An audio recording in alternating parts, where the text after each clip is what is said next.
Good evening to everybody to this sixth webinar of our workshop. During this webinar, we are going to talk about some of the most relevant functions that are necessary for a correct functioning of a national system on occupational safety and health. We are going to talk about information, training, and technical assistance on occupational safety and health. The first day we were already talking that the Convention 155 and the Convention 187 identify these functions as essentials in each country. And in fact, when one has the opportunity to compare one country to another, for example, countries that have a good performance on occupational safety and health, and other countries that are not so good in this performance, easily can be find this difference. I mean, the fact that there are countries that they have mechanisms to provide information, training on occupational safety and health for those that need to know on occupational safety and health issues, as well as technical assistance. So during this webinar, we will have two parts, an introductory part that will be conducted by me, in which I will introduce the topics and some experiences and good practices in some countries. And in the second part that will be conducted by Dr. Tristan Casey, who is a consultant that collaborates with the ILO and who is working particularly on the qualifications of occupational safety and health and the different systems that different countries, some selected countries, has adopted for this kind of qualifications. So let us start then this webinar, this session, and let me share my screen.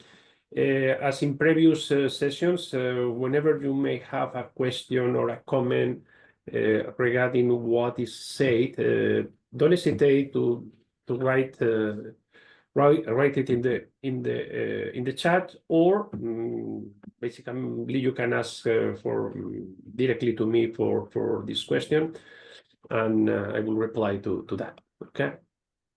So then let us start with this part.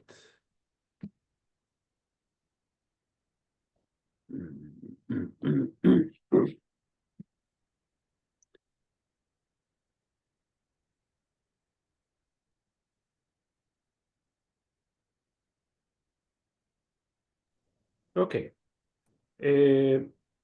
I'm going to start talking about information on occupational safety and health, and I want to just to illustrate what are the main types of information that could be relevant in one country. There is a general basic dissemination that apparently is necessary in all the countries to raise awareness about occupational safety and health and to promote occupational safety and health in the countries. It is also necessary to develop a preventative safety and health culture, and sometimes to bring to the attention of the people how important is occupational safety and health is particularly relevant. Also to allow that then other measures could be adopted. So the most common ways in which this general basic dissemination is conducted is through campaigns using different media, holding annual events such as the Occupational Safety and Health Day, that, as you know, is on 28th of April in the ILO environment. In fact, more than 100 countries commemorate or use that day, the 28th of April, as the OSH Day. Other countries in Asia, they even have more. They have a week in July, following a Japanese tradition in which many events are part of these activities of this campaign in 1 week of July. This is a general basic examination can be used the form of awarding prizes to best practices, to companies or to safety and health practitioners as a way to acknowledge the good performance and the innovative good practice. Sorry. Another type of dissemination that is also relevant or important is what is called the general technical dissemination. In the countries, normally there are people, safety and health practitioners, that could be inspectors, safety and health specialists, workers representatives, employer representatives that are interested in knowing successful experiences and the latest technical advances. So different organizations, private and public, organize conferences and publications just to disseminate among those that have duties on safety and health.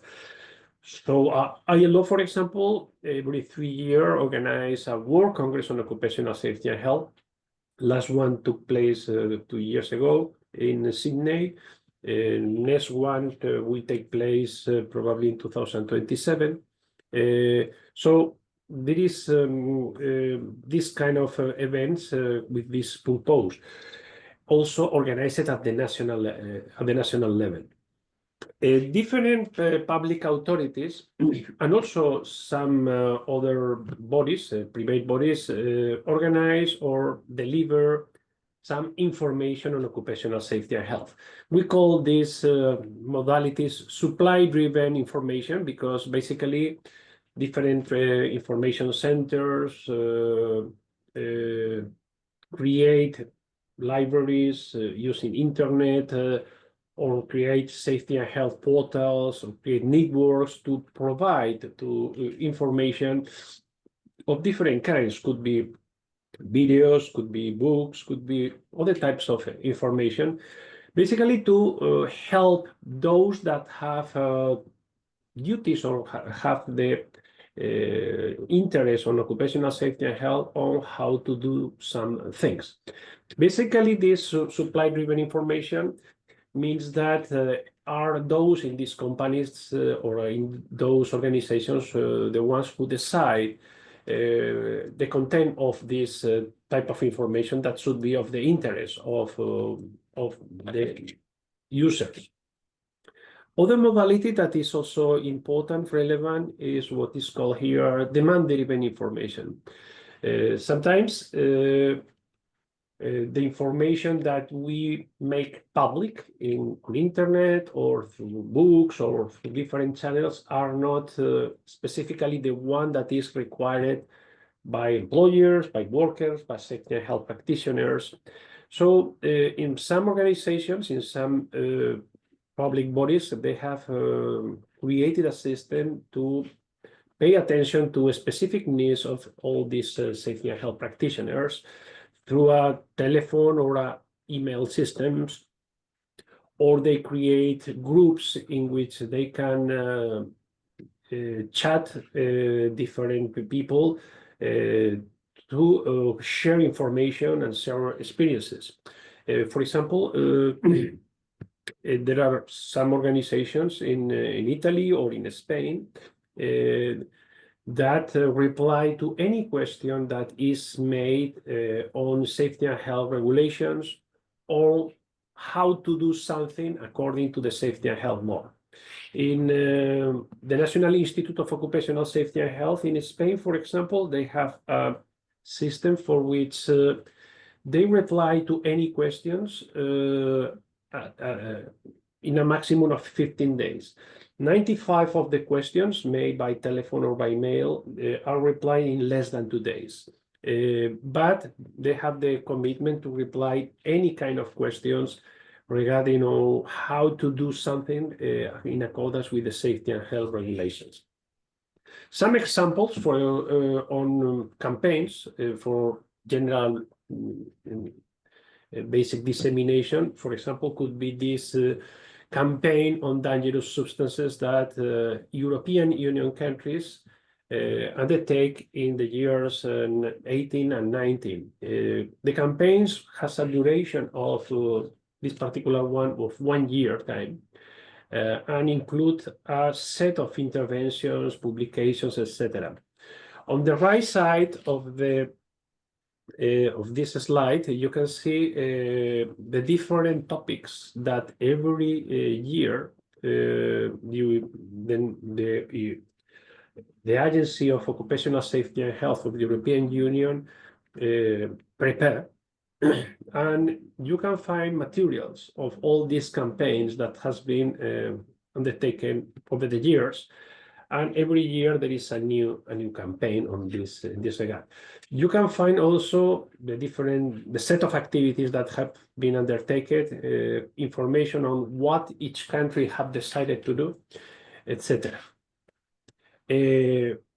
Another example on the official guidance for supporting compliance is, for example, in this web page, the Health and Safety Executive from the United Kingdom provide information on what to do to deal with coronavirus, for example.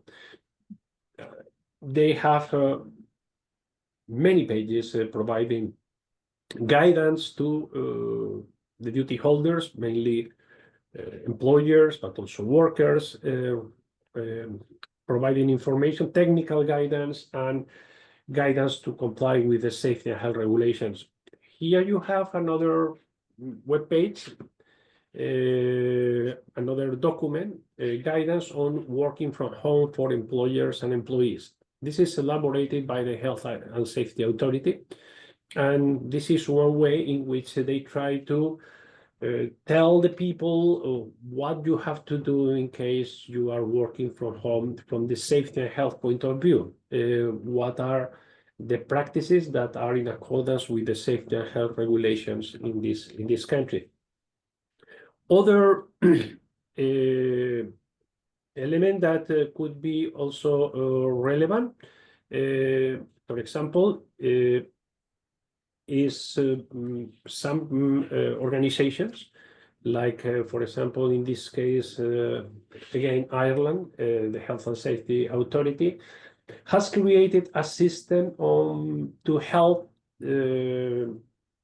organizations, companies, on how to do a risk assessment online. So basically, they offer a step-by-step system to help organizations to undertake their own risk assessment and provide some video guidance on how to do everything.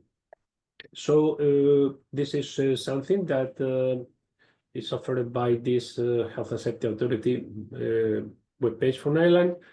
Here you have more or less the same. But in this particular case, is made by the European Agency for Safety and Health at Work, and OIRA is an online interactive risk assessment. The particularity of this online interactive risk assessment is that they are collecting different online tools to undertake risk assessment of different European Union countries. So most of these risk assessment tools are specific for a sector of activity or specific for a profession. So the good thing is that you have around 300 different types of tools of risk assessment that can be helpful for the organizations that want to conduct and they don't have the resources or the capacity or the knowledge or even the resources to have technical support for conducting and organizing with safety and health specialists. In fact, these tools are particularly important and interesting for small businesses that need to do this kind of thing on safety and health, but frequently they don't have all the knowledge that is required to do it. These tools provide them quite useful information. Other things that are also relevant and they're increasingly available, many of them free, are apps. Sorry.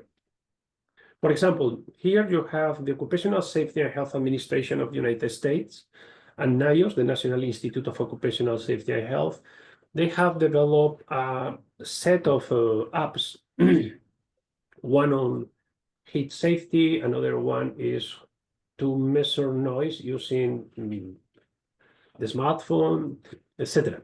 So there are useful tools that could be used in the companies. ILO, for example, they have developed a couple of apps linked with safety and health. One is a stress prevention at work checkpoints. Basically, the other one is on ergonomic checkpoints. Basically, these instruments ask those in the company to check if you have some conditions in the workplace that are adequate from the psychosocial or ergonomic point of view, and if not, what you have to do to fix this problem from the psychosocial or from the ergonomic point of view. So you are given a checklist to analyze your situation as a company, and they also provide guidance on how to fix eventual problems that you may have in your company. Other element or other function that we mentioned that was very important is the provision of education and training to those that need to know on safety and health. We differentiate education and training. Education are the provision of skills or knowledge in the general educative system. We're talking about basic education, vocational training, universities, and we talk about training for those that are carry out safety and health activities and functions in the enterprise. It's very important to start generating culture, safety and health culture from the very beginning. So many countries have decided to include in the primary or secondary education contents on safety and health. Of course, they are not contents on safety and health at work. In the primary school, you have to create culture with things that are connected with the reality of the people, the reality of the kids. Safety and health in the school, safety and health at home, safety and health in the street, safety and health when playing. So, but it's quite important to generate this basic education. And as mentioned, different countries like Colombia or Spain, they have included, or Brazil, in the primary school, some sessions on safety and health, or they create 1 week or some days on safety and health. So to raise awareness of the people, of the kids from the very beginning. Another very important thing in education is those that are in those young workers in the vocational training institutions. And here it's quite important to take into consideration, of course, those that are in the vocational training centers are those that will become the workers of the future. And it's very important that they will automatize some safe and healthy behaviors at this moment. When they are instructed on how to operate a machine, they should be instructed on how to operate a machine in a safe and healthy manner, so that they can automatize these behaviors and make these behaviors safe and healthy by default. I always want to bring to your attention that, for example, well, when we are in using our car, we put the safety belt. When there is no habit to use the safety belt, to put the safety belt is something that should be conscious. I mean, you have to think to put your safety belt. But after a while, when you have to automatize this behavior, most of the times you come into the car and even without thinking, you automatically you put your safety belt. This kind of automation of the behaviors are very important in, for example, in the operation of the machines, on in your hands. I mean, there is a number of behaviors that can be developed and keep it at the moment that you receive your vocational training. Education in the universities is also relevant in some studies. I mean, for example, if you are an architect or you are an engineer or you have to work as a business manager, you need to have some contents on safety and health, because the decisions that you have to make in your work, if you are an architect, you have to design not only houses, you may design also working buildings or other things. So you have to receive some training on occupational safety and health to be sure that you understand that sometimes the characteristics of what you are doing have an impact on the safety and health of the people. Here you have, for example, some instruments or some experiences on how to include safety and health in education. Here you have, again, some experiences of from Ireland, and other experiences are some videos that has been produced by several European organizations on to raise awareness among young people, and can be used also for in the education. Another example is in the United States. In the United States, statistics says that young workers experience higher rates of non-fatal occupational injuries than adult workers. The experience in the US is that the number of injuries, occupational injuries, is 2 times higher among young workers aged between 15 and 24, and similar results can be found also with young workers in the European Union. So, for example, in the United States, they have developed one set, well, basically it's a PowerPoint presentation and a curricula, a book, so that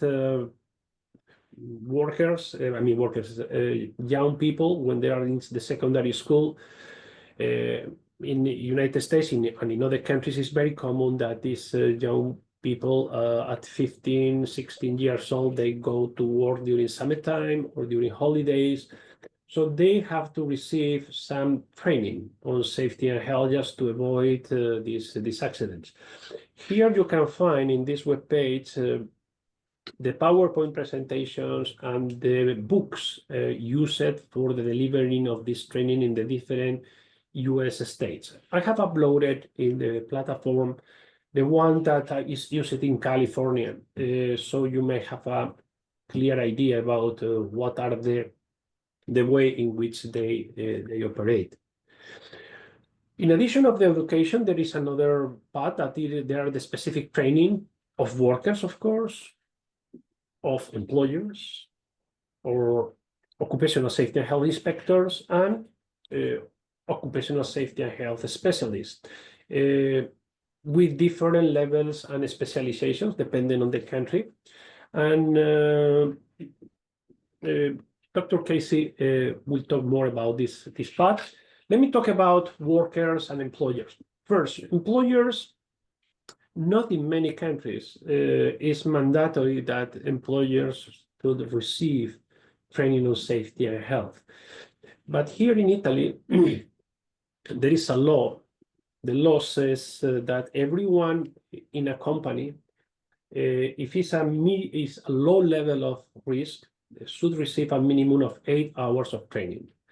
Medium level of risk, 12 hours. High level of risk, 16 hours. Everybody means everybody, not only the workers, but also middle managers, supervisors, managers, and even the director of the company should receive this safety and health training. And in fact, some part of this training, of course, includes emergency reactions, evacuation, etc., that is relevant for everybody. Regarding the training of the workers, for example, recently last year we elaborated a didactic material for the workers in Kosovo. I mean, they create an obligation that all workers of no high-risk sectors should receive a minimum of 5 hours of training. So they were asking us to prepare some materials for them, and we did 5 modules on the general concepts and the main hazards of the different kind, and also making reference to the legislation of Kosovo on safety and health. Basically, they can access these modules by computer or smartphone, studying these modules, and they have to take a final test to get a digital certificate. It's important to differentiate or to keep, to note that training is the way in which people get competence. So what we want at the end of this trip is that people is competent on safety and health. So the training shouldn't be only the delivery of some contents. The training should include a test or a way to verify that the people after the training had acquired competence on occupational safety and health. And this is why in this example we have included this final test before to release the digital certificate. ITC-ILO also, we are elaborating some free courses required by our colleagues of the International Labour Office. You can see some of them, they are in the agricultural sector, others are on industrial sectors, there are some on fire safety. We are currently working in the developing of training course for Latin America on domestic workers, safety and health for domestic workers, that we expect to translate it into English when we finish the Spanish version. There are other some specific trainings that are required for workers. There are some training for all the workers in general. The workers representatives may require an additional training because they have some functions and they have to participate in safety and health committees, or they have to make the representation of the workers, so they need more training and more deeper training than the other workers. And there are some workers that require specific duties. They require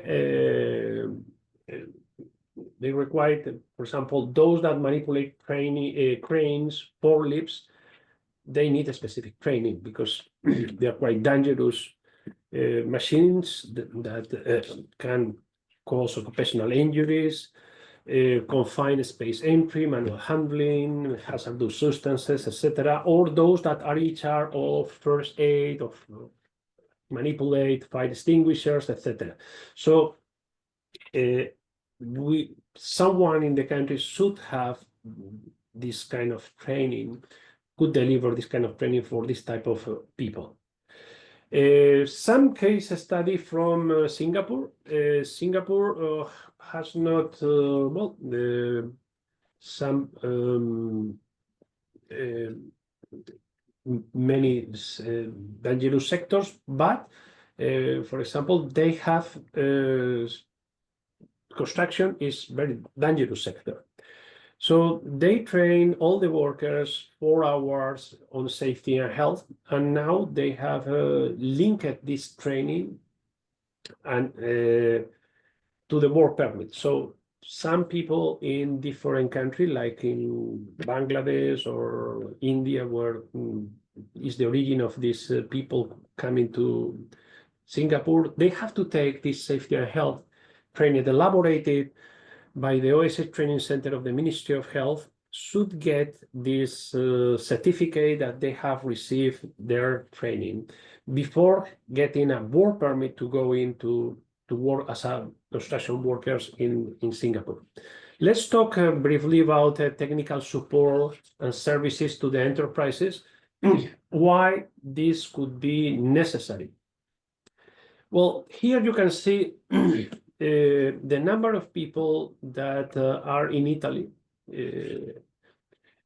working in the public authorities, labor inspectors, the inspectors of the Ministry of Health, inspectors of the employment injury schemes in charge of compensations, those in charge of research and information, occupational hygienists. And these are the people that are in the enterprises working on safety and health. 7,500 occupational health physicians, 600,000 safety representatives for employees. They are the delegates of the employees, but they are trained and they provide a lot of support on safety and health activities.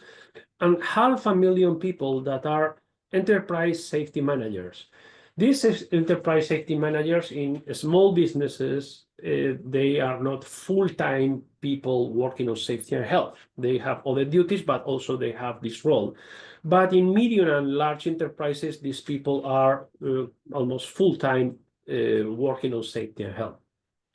I'm bringing to your attention this fact because sometimes we are expecting that public authorities, changing the number of the public authorities will have a huge impact in the safety and health in the companies. And what have an impact on the safety and health of the companies is to have trained people on safety and health in the companies, or people that support the companies on safety and health, because they are the ones that can be present, can be permanently there helping the company to improve on occupational safety and health. Here you have an analysis that was made in European Union's Inspectorate when analyzed what was the best way, the most effective way to raise awareness on occupational safety and health and to implement measures on safety and health according to the regulations. After the analysis of the different inspectorates, they found that the best ways is the organization of seminars, conferences, and info days, and the provision of consultation and advice for companies during the visit of these inspectors.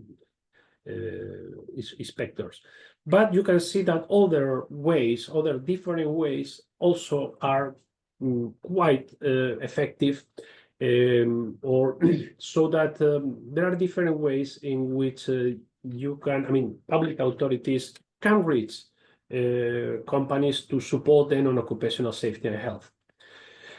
There is a international legal framework on safety and health. As you know, we have already mentioned several times the Convention 155 and 187, but I would like to bring to your attention another convention that the ILO has on occupational health services. Is the Convention 161 that has an associate recommendation 171. And basically, this convention outlines the basic principles and characteristics of the occupational health services. What are these occupational health services?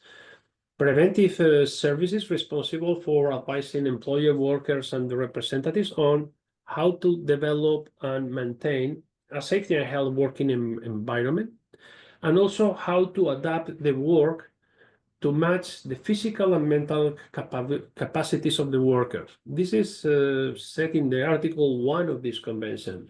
So they have some other functions. There is a set of functions that are identified by the Convention 161 for these occupational health services, and could be the surveillance of the working environment and the workers' health, the provision of information, education, training, and advice to workers and employers, employer representatives in the company, and the delivery of first aid, treatment, and health programs, as well any other preventive activity that can help to the main purpose, that is developing or creating and maintaining a safe and health working environment. So this convention also said that ratifying countries should develop provisions for the establishment of these occupational health services through laws and regulations, through collective bargaining agreements between workers and employers, and or any other ways that can be decided by the competent authorities. Basically, also call for the cooperation of the workers and employers when it's decided the implementation of these occupational health services. This convention also set different modalities. It could be a service for a single undertaking. It could be a service shared by several undertakings. They can be organized and operated by one company or one undertaking or group of companies themselves. They can be organized by public authorities. For example, in some countries, they have created some bodies that provide support to the companies, particularly small and medium companies.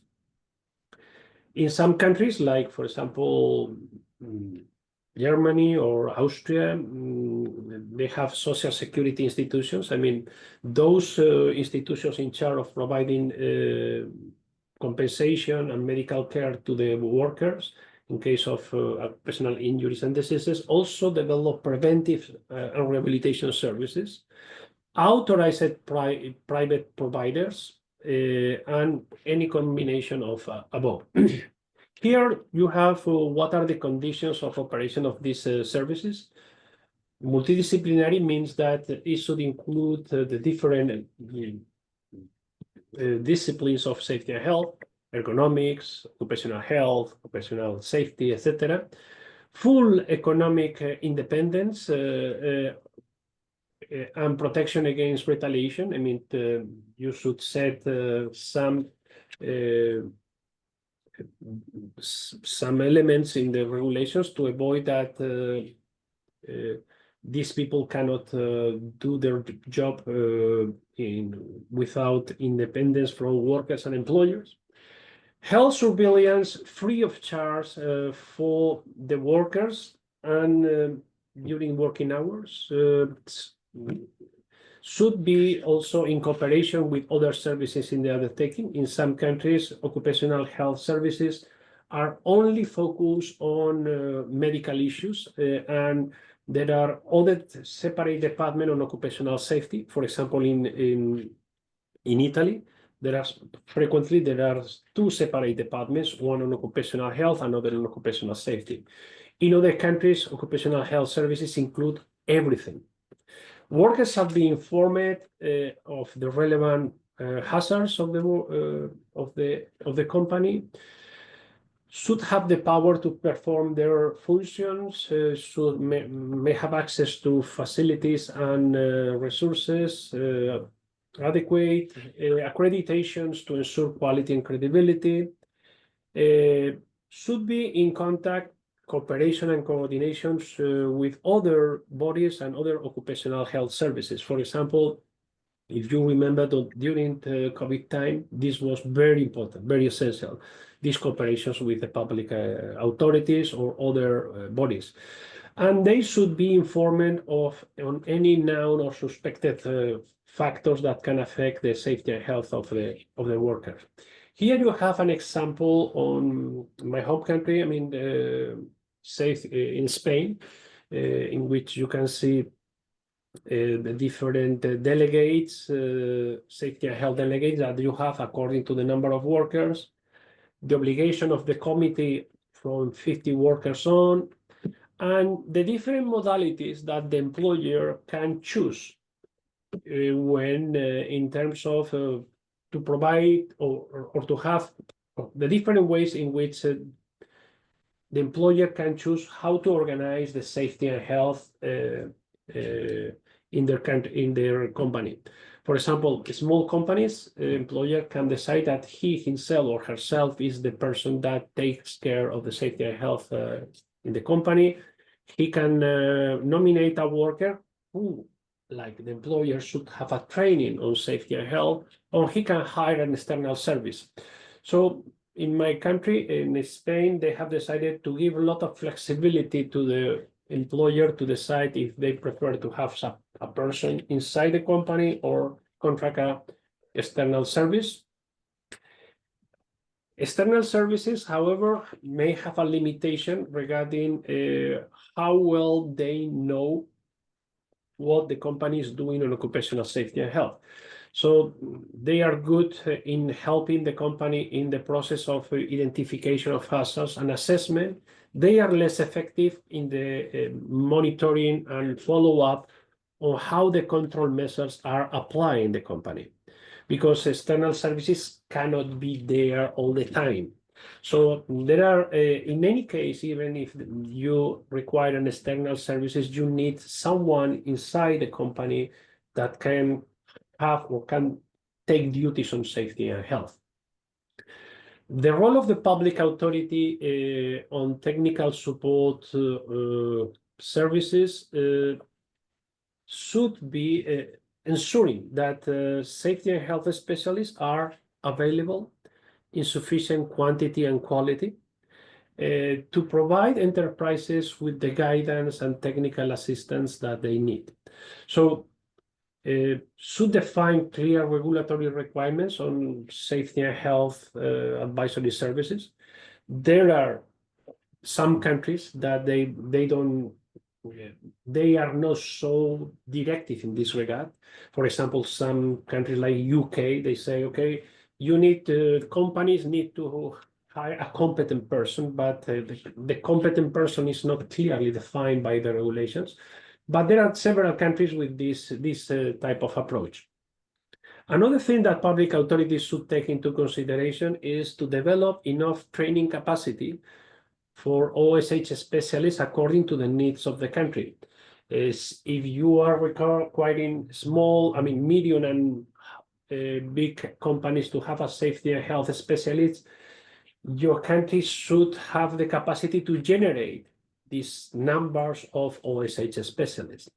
Also, another important role will be to set the levels of competence for accredited competent persons and bodies, or allowing professional bodies to do that. Or another thing that could be relevant is support these safety and health specialists for ensuring their quality service.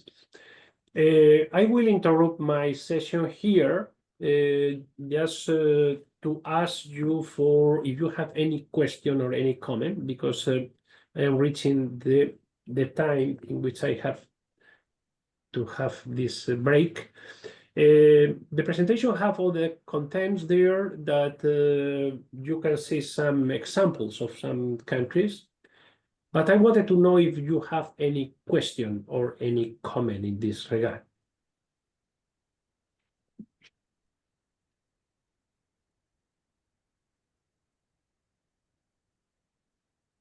Bere batti meglio. Yes. Oh. Yes, Sim. Do you have any question?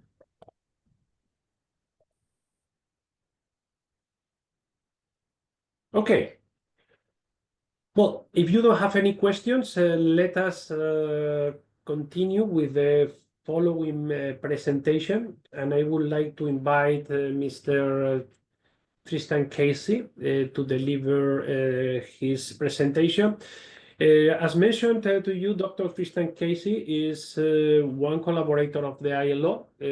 He's a doctor on organizational psychology. He also has a graduation on safety and health.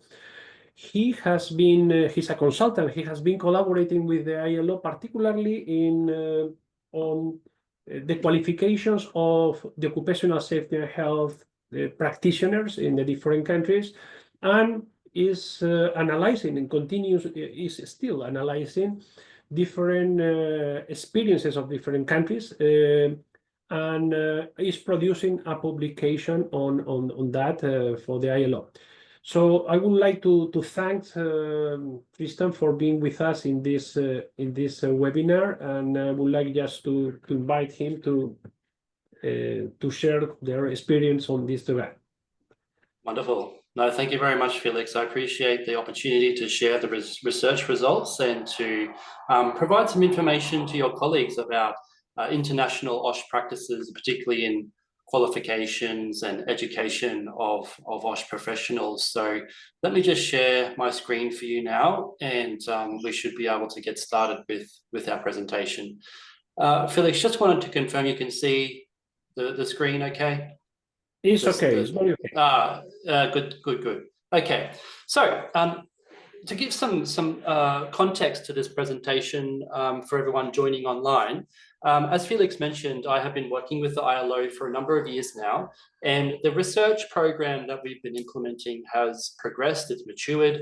The findings that we will share today are from our original two research projects that were conducted around 2022, 2023, which really did focus on an international review of how different countries are training, educating, and qualifying their OSH professionals. So I'd be really excited to share that with you today.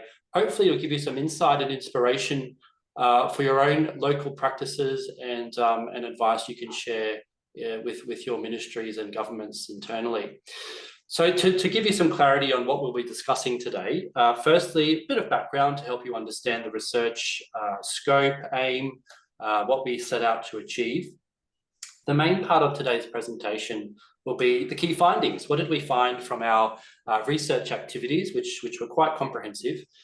We looked at academic literature, so papers and reports published academically. We did some applied research by interviewing actual OSH professionals in different countries, and a number of other different activities that we'll share with you today. And as always, there's time for questions and discussion at the end of my presentation. So please keep those questions. You can put them in the chat and I'll address them at the end, or we can have a discussion on the microphones. All right, let's talk about the background of this particular project. So in terms of this research that we conducted, the main aim was looking at what's similar and what's different between the different approaches to OSH qualification and regulation across about 14 different countries. So what we did is we looked at the regulations or the laws that were in place in each country. We looked at the requirements that those laws and legislations said were important for OSH competence, the different types of OSH roles, the functions of those roles, what they do in terms of their tasks, lots of different things. So it's a very comprehensive research approach. And you can see on the left-hand side the types of data sources that we had, which was legislation, different certifications and registration processes, different standards and expectations that were published by associations, the way and mechanisms of enforcement of law and legislation on OSH professionals. And we also consulted with education providers like universities and training institutions to get a really good picture and understanding of what was similar and different across these countries. So our process was firstly starting with an academic review. What did the science tell us about OSH qualification and competence? We looked at each country in detail, doing some desktop research, so looking at documents that were published in each country from each country's ministry or regulators. We compared and contrasted each country with some analysis. And finally, our report included some recommendations, which I can share at the end, some resources that might help you with your studies and understanding more about how OSH is practiced in different countries. Now, I'm conscious there's a lot of text on this slide, but really the scope of this research was focused on OSH professionals, because the challenging thing with OSH is that there's lots of different disciplines, lots of different professions that practice OSH. So, for example, occupational hygienists, medical doctors, other sorts of specialists like ergonomists who look at human factors and the way that people interact with their technologies at work. There's lots of different ways we could, to sort of understand how OSH is done. We narrowed our focus just to those individuals and organizations that are responsible for overall health and safety management at the workplace. So we excluded the professionals that maybe were more specialist in their training. So the key outcome from all this research is, or was, the development of a tool that different countries, particularly in the developing world, and maybe with emerging OSH capabilities, they could use this tool to assess their own qualification systems, what's happening at their national level, and provide guidance about how to improve and strengthen that qualification framework to ensure that OSH professionals coming out of that education are appropriately qualified, they're competent, and they're effective at delivering good OSH outcomes for workplaces. So a very practical outcome. And again, that tool is something that the ILO has published and is publicly available for everyone to look at and use. So that's an exciting outcome of this research. This particular map shows you in red the countries that were included as part of our research program. So as I mentioned, there were 14 countries. There's a mixture of Western and other types of organizations, other countries that were included. So you can see that we've included Canada, the USA, Australia, where I'm from, New Zealand, as well as some European countries like the UK, France, and Spain. And we also included some other Asian countries and Asia Pacific countries, Japan, South Korea, Thailand, Papua New Guinea, Malaysia. So a lot of different countries were brought together to give us quite a comprehensive view of the way that these different countries approach the challenge of regulating, educating, and qualifying their OSH professionals. So hopefully it gives a really nice overview of what's happening across the world. Let's talk firstly about our academic literature scan. So we did a very comprehensive process. Lots of articles were considered as part of this research.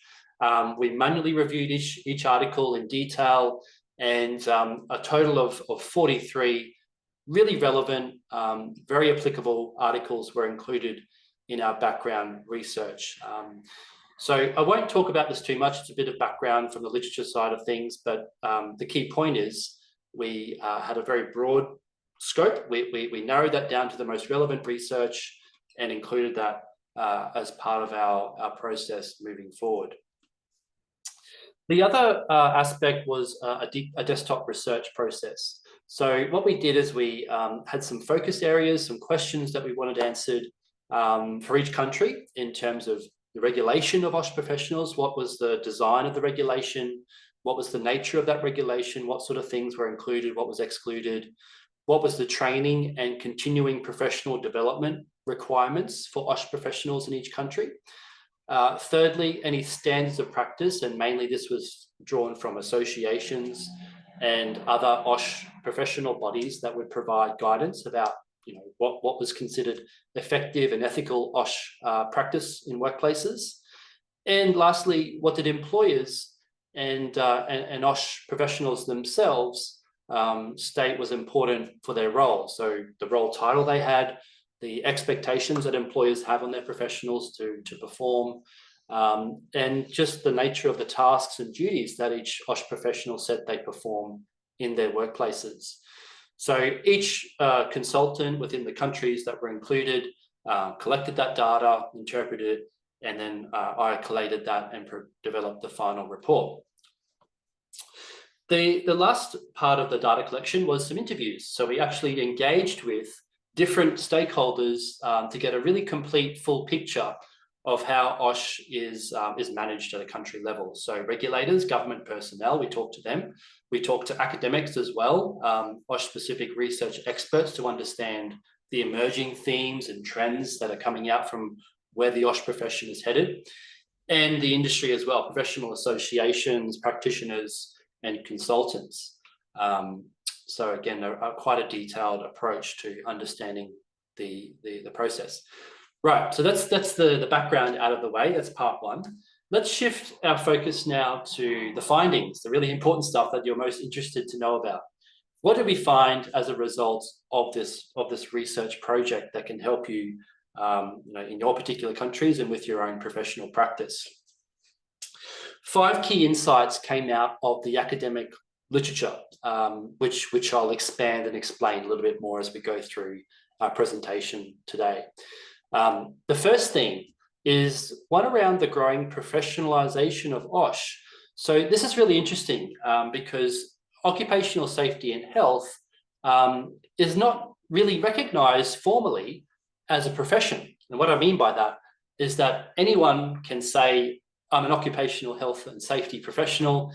There's no, in many countries, there's no formal checking or mandatory requirements for people to do that. So in Australia, for example, anyone can say that they're an OSH professional, but there's growing dissatisfaction with that approach and a move towards stringent, more prescriptive requirements and more formalities around who is and isn't an OSH professional. So that's really interesting to keep aware of. I'll talk about that in a moment.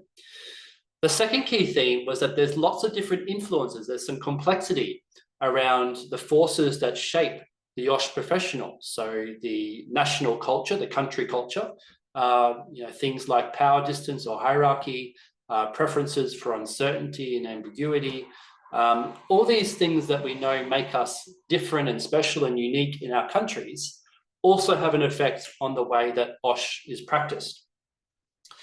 What I mean by that, for example, is that perhaps in countries with a high power distance or high hierarchy, where people in charge are respected and they make the final decisions, perhaps the OSH requirements are more prescriptive, more specific.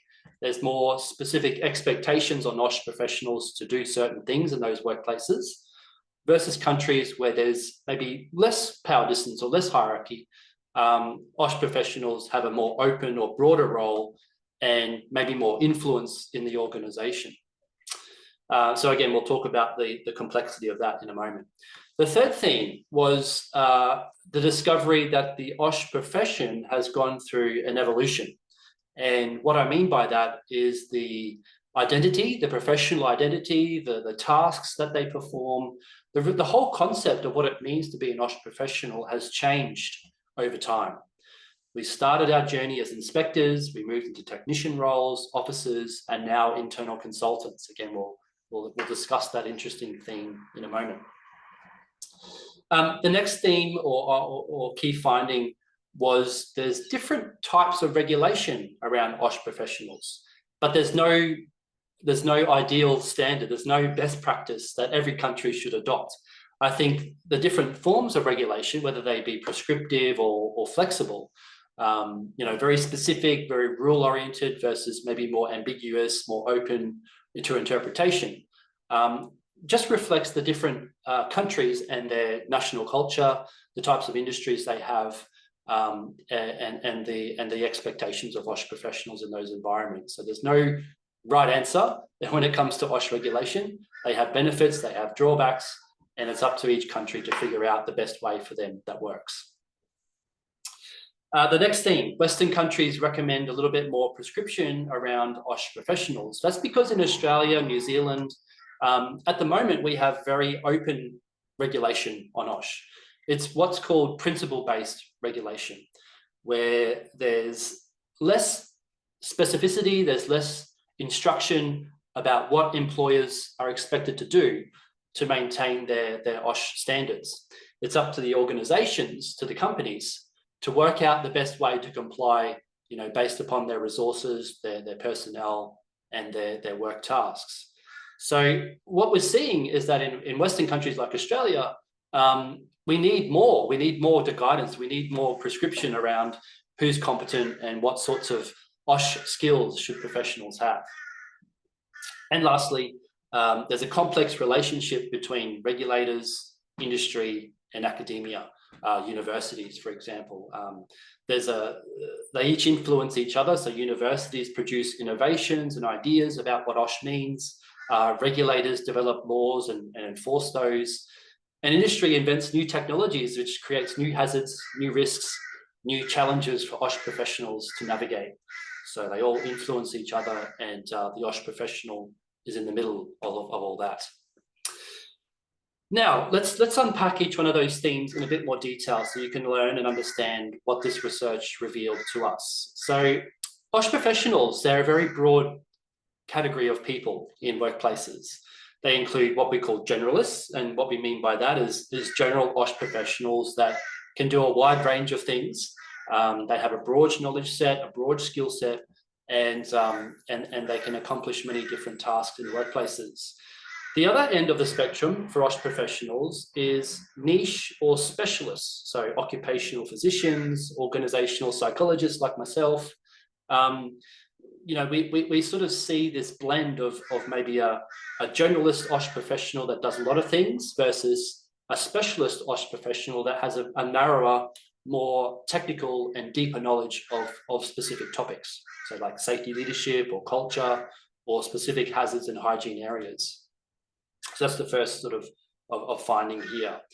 When we look at the academic literature on this topic of professionalization, they're not very clear. You know, the researchers agree and disagree, and there's no real answer about whether OSH truly is a profession yet.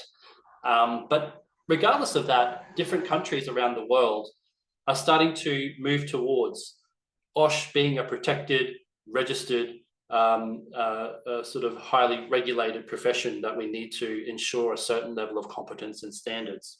So in Australia, we have something called the OSH body of knowledge. So if you weren't aware of that, you can Google or search up the body of knowledge, and there's a really great library of resources that covers different topics in OSH. So there's that part of it.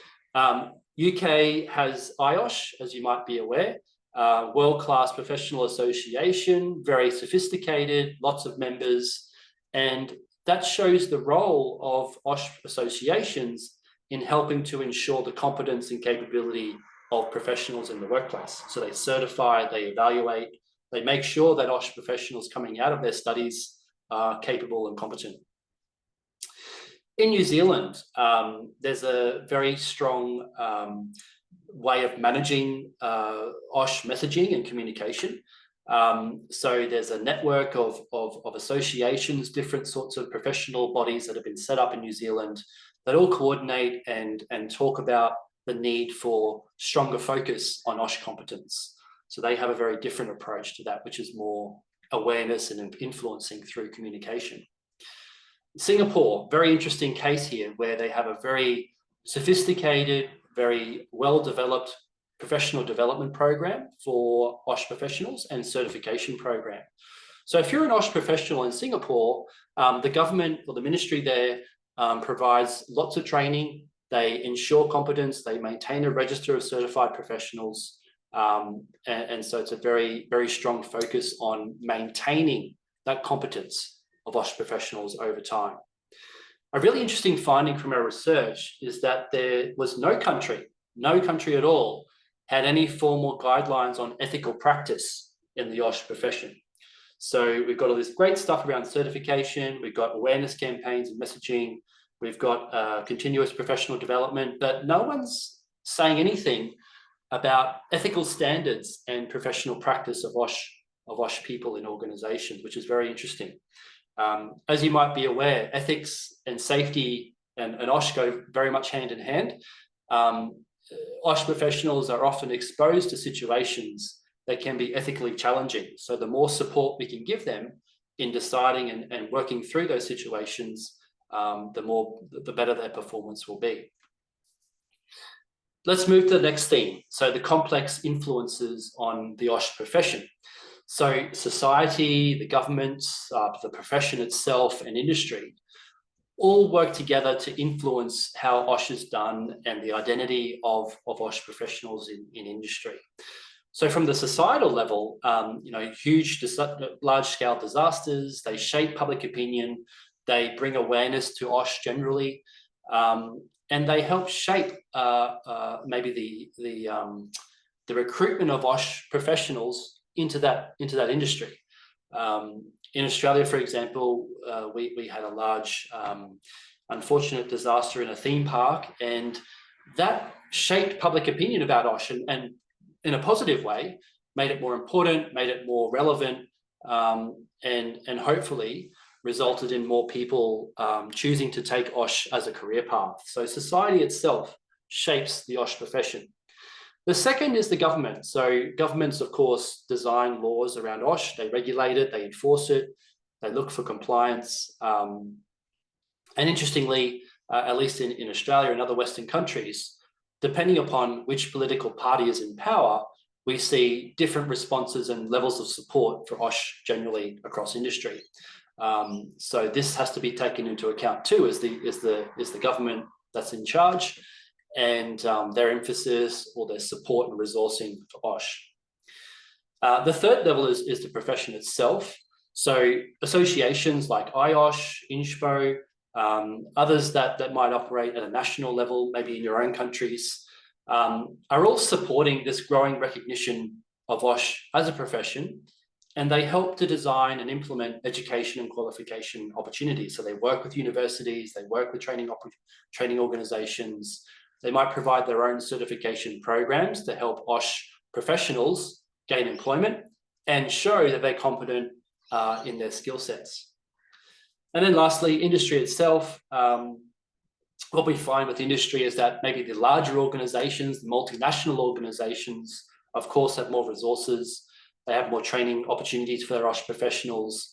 And it's really the small business, the small and micro business where sometimes OSH is needed most, that receive the least support.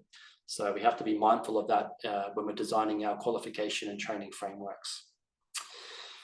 The third thing is around OSH maturity. So the research we found showed that OSH identity has changed significantly over time.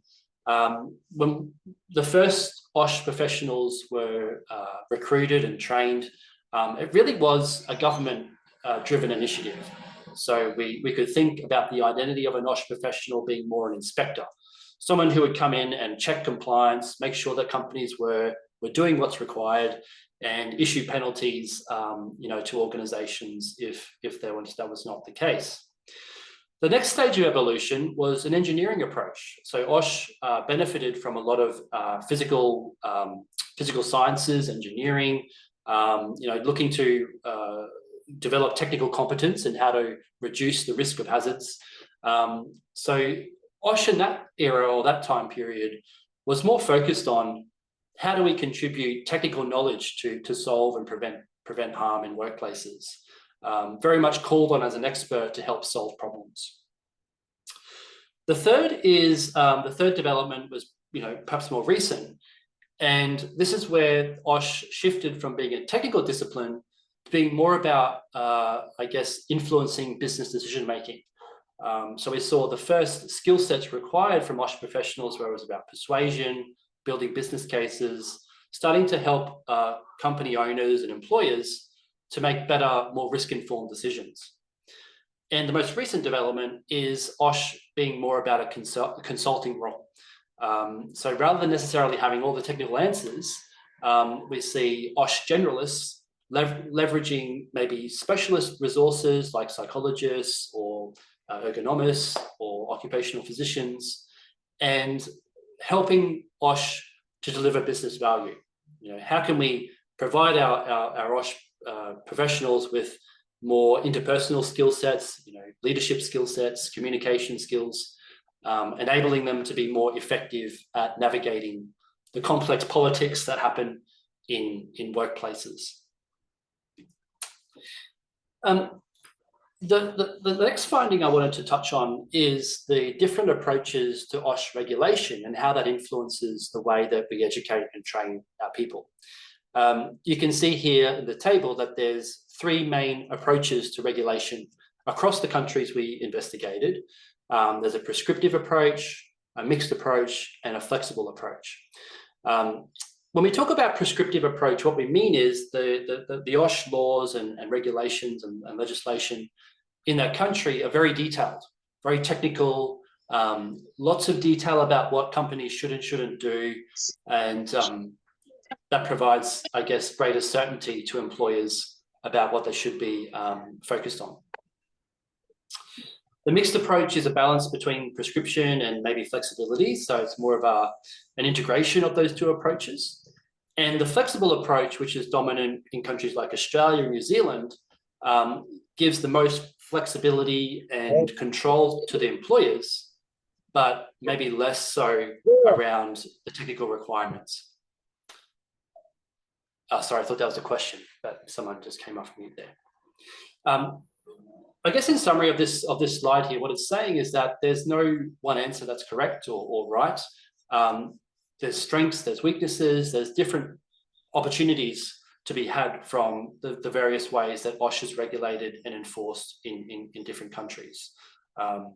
So when you're thinking about your own countries and your own experience of OSH qualification and education, consider the way that the laws are designed in your country, how they might affect the education and training programs that you have at a local level.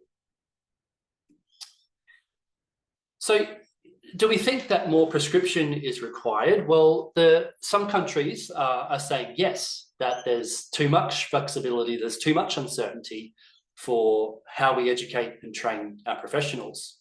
So in Canada, we saw evidence of more regulation, more enforcement of the requirements for competent OSH professionals. In Australia, we've seen the same trend where we've added in an additional rule to our regulations regarding competence. So you must ensure that your OSH advice is competent, comes from a competent source. And then in New Zealand, we see this similar trend where there's concerns from the regulators and from government around the competence of consultants and OSH professionals generally.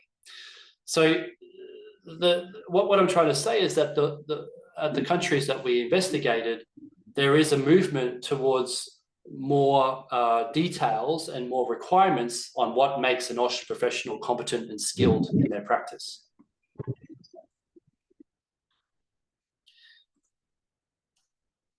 There's many different complex relationships that influence the OSH profession. So there's the associations, there's the trainers, and there's the academic universities. And I like to think that each one of these stakeholders or these groups play a unique and interesting role in driving education and qualification.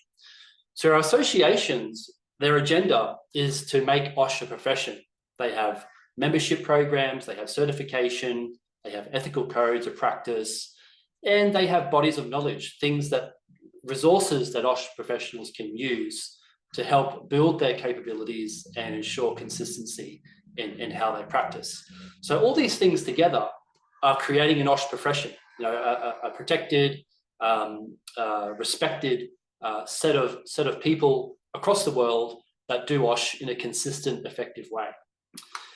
When it comes to the trainers, their agenda is to drive competence. They want people that go through their programs and their training to be able to come out the other side having a set of competencies, a set of skills that help drive injury prevention.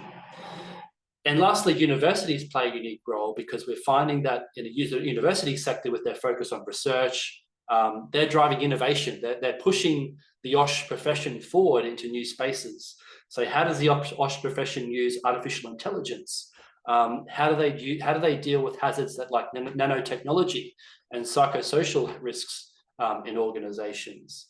So they professionals, their knowledge base up to scratch. They're keeping it progressive. They're keeping it advanced, and pushing the profession into new territory. So all these stakeholders together shape the way that we practice OSH, of course. A quick mention on this particular finding. So it might be interesting to you to see where the different countries that were included in this research, where do they sit in relation to their regulation of OSH and to their education and training of OSH. So this particular matrix or sort of quadrants here says that on the horizontal axis, is the regulation flexible or is it prescriptive? Is it very open or is it very detailed?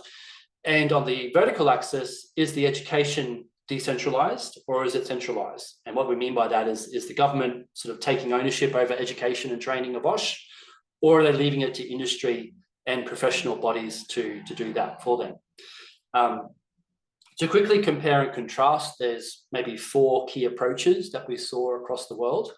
The emergent approach in Australia, the UK, New Zealand, what they have is a reliance on professional associations and industry, and they've got very open and flexible laws and regulation. So for those countries, that seems to work, is the government is intentionally ambiguous in the requirements for OSH professionals. And what's happened as a result is that industry and associations have developed lots of different programs, lots of different training materials. There's lots of choice for OSH professionals in terms of their professional development and education in those countries. A contrasting approach is what we call the controlled approach, and that was fairly evident in Asian countries, so Japan, South Korea, Singapore, Thailand, Vietnam. In that particular regions of the world, we have a very prescriptive, detailed approach to regulation for OSH, so very, very strict in terms of what those OSH requirements are. And the education and training was centralized by the government. So governments in those regions provide those training opportunities. So very much a consistent experience and a consistent set of skills for those OSH professionals. So it's helpful to reflect, there's different approaches across the world in terms of how we're educating and training our professionals. I won't talk about this too much. There's a lot of detail in this slide, but we'll make sure the slides are available to you after for reflection. Some really interesting innovations for OSH education emerged from our research. So I've mentioned the body of knowledge in Australia. We won't talk about that again. There's others around the world, such as in Singapore.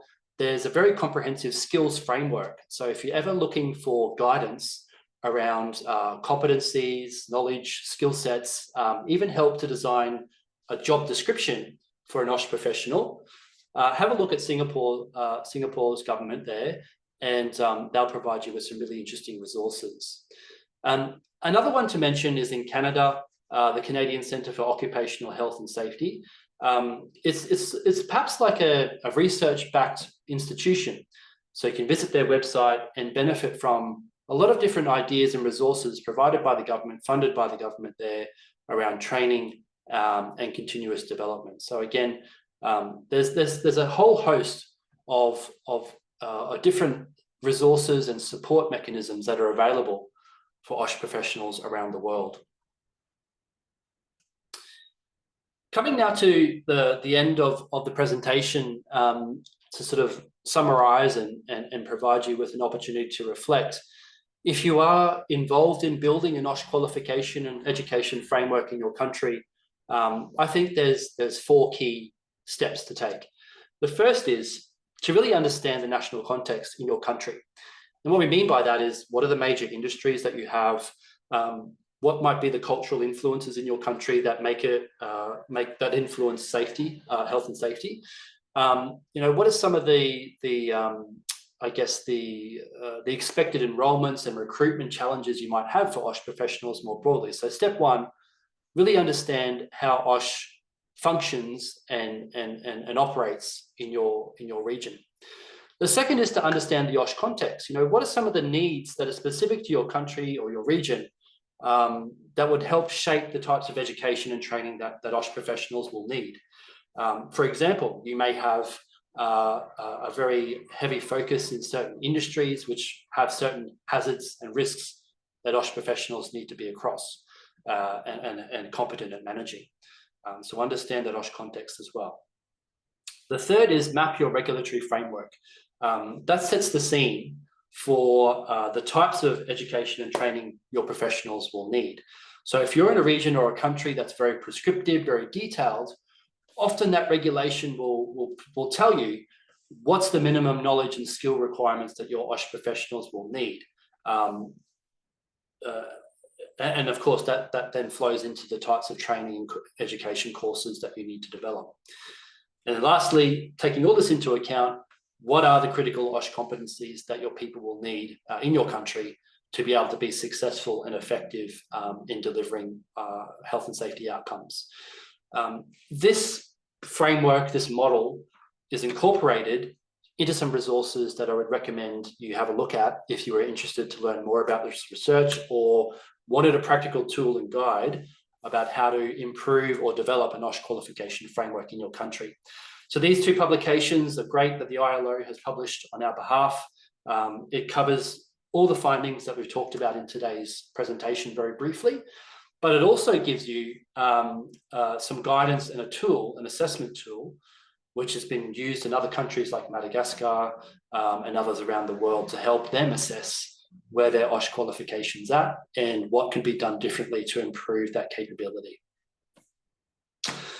So that's it from me. Hopefully that's been interesting for you to learn a little bit more about the research, to understand the different approaches to OSH, the OSH profession internationally, and giving you some reflection and an opportunity to ask some questions perhaps of me as we come to the end of my presentation. So thank you for your attention.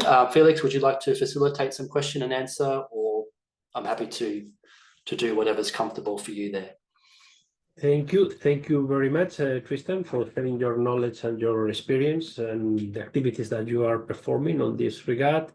I would like to invite participants, if they have any question or comment with regard to these safety and health qualifications, or even if they have any doubt regarding what is happening in your own country and what could be interesting to consider in this regard.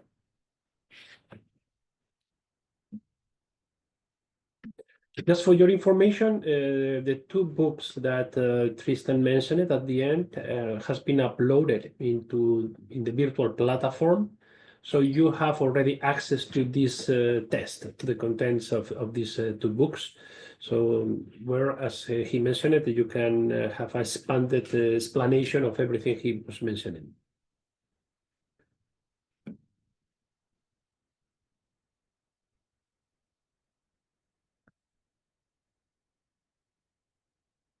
Okay, thanks, Sequoia. Anyone else have anything to say?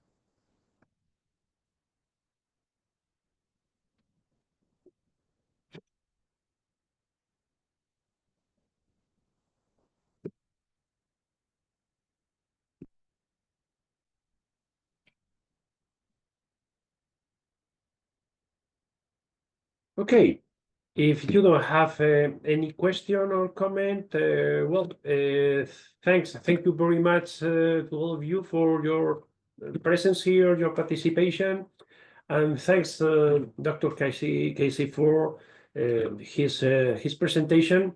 And please keep in mind that if you may have any other questions, don't hesitate to write to me. We can provide you further information on anything related with these specific topics or others. Okay. Thank you. Thank you very much. Have a good night then. There. Goodbye, everyone. Thank you. Thank you. Bye. Thank you, Felix. Thank you, Liza. Marca. Goodbye. Bye-bye. Thank you, Bye. Felix.